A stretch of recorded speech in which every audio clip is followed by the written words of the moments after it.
আমাদের জেলা পরিষদের প্রার্থীরা আজকে বামফ্রন্ট মনোনীত যারা প্রার্থী আছেন তারা আজকে মনোনয়নপত্র জমা দেবেন। এই জমা দেওয়ার জন্যই আমরা এখানে সমাবেশ হয়েছি। বামফ্রন্টের নেতৃবৃন্দ, বিভিন্ন পার্টির বামফ্রন্টের অন্তর্ভুক্ত সমাবেশ হয়েছে। এবারকার নির্বাচন আমাদের জন্য খুবই গুরুত্বপূর্ণ, গোটা দেশের মানুষের জন্য, গ্রামের মানুষের জন্য তো অবশ্যই। কারণ কিছুদিন আগে হয়ে যাওয়া পার্লামেন্টের নির্বাচন বিজেপি বড় ধাক্কা খেয়েছে। মোদি আপকি বার 400 পার স্লোগান মুখ ঘষে দিয়েছে ভারতবর্ষের নির্বাচক মণ্ডলী। আমরা সেই নির্বাচক মণ্ডলীর কাছে কৃতজ্ঞ। এবং তারা কারা? তারা হচ্ছে সেই গ্রামীণ মানুষ।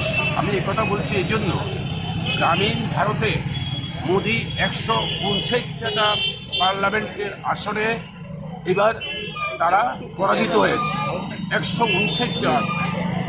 এবং এইরকম পরিস্থিতিতে গ্রাম জ্বলছে।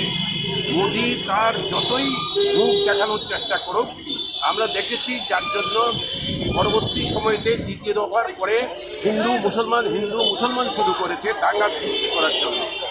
যাই হোক, গ্রামীণ জনতা এবং সর্বোপরি ভারতবর্ষের সর্বাঙ্গীন মানুষ তারা কিন্তু এই উত্তেজনায় পাড়া দেয়নি, সাম্প্রদায়িক দাঙ্গায় পাড়া দেয়নি, তারা নির্বাচন করেছে। এবং দিল্লিতে বিজেপি আপকি বার 400 পারের জায়গাতে 240 আসনে গিয়ে ঠেকেছে, যেটা একক সংখ্যাগরিষ্ঠতা থেকে অনেক কম। যার ফলে নরেন্দ্র মোদীকে এনডি অ্যালায়েন্সের সঙ্গে মিলে সরকার করতে হয়েছে। এনডি অ্যালায়েন্সে যারা সরকার হয়েছে, এই সরকার আবারও সেই একই অবস্থা। যেই স্লোগানটা দিয়েছিল, সেই স্লোগানের মূল কথা ছিল গ্রামের মানুষ, শহরের মানুষ, নিম্নবিত্ত, মধ্যবিত্ত, খেটে খাওয়া মানুষ তারা মরছে। নয়া অর্থনৈতিক নীতির যে চাকা, সেই চাকাতে বৃষ্টি হচ্ছে, অসংখ্য বেকার গ্রামে শহরে। এবং সেই নীতিগুলো বিজেপি এনডি অ্যালায়েন্সের নামে সরকার করে নরেন্দ্র মোদী সেগুলোকে পুনরায় চালু করবে। একটা সুবিধা হয়েছে, আগের মতো স্কিম ডলার চালাতে পারবে না। সংবিধান সংশোধন করে ভারতবর্ষের সাম্প্রদায়িক চরিত্রকে নষ্ট করতে পারবে না। অসাম্প্রদায়িক ভারতবর্ষ ধর্মনিরপেক্ষ চরিত্র, এই চরিত্র নষ্ট করতে পারবে না। এবং ভারতবর্ষের আপামর জনসমষ্টি তার জন্য একমত। আমাদের রাজ্যে এই নির্বাচনে পশ্চিম ত্রিপুরার মানুষের কাছে, ত্রিপুরা রাজ্যের গ্রামীণ মানুষের কাছে আমাদের আবেদন, এখানে ডাবল ইঞ্জিনের সরকার চলছে। কি হচ্ছে গ্রামে? লুট লুট লুট।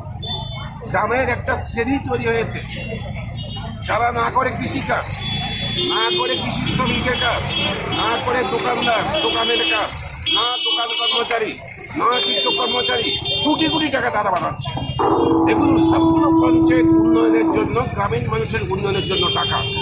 এইভাবে একটা গ্রুপ তৈরি হয়েছে। এই গ্রুপকে পরাজিত করতে হবে। এবারকার নির্বাচন, পঞ্চায়েত নির্বাচন বিজেপি বনাম বামফ্রন্টের নির্বাচন না, ত্রিপুরার আপামর নাগরিক বনাম বিজেপিকে পরাজিত করা, লুটেরা বাহিনীকে পরাজিত করা। যারা বিজেপির সঙ্গে আছেন তাদেরকে অনুরোধ করব, লুটেরা বাহিনীতে হারান, আপনারাও সাহায্য করেন, জনগণের পঞ্চায়েত তৈরি করুক, তার জন্যই নির্বাচন।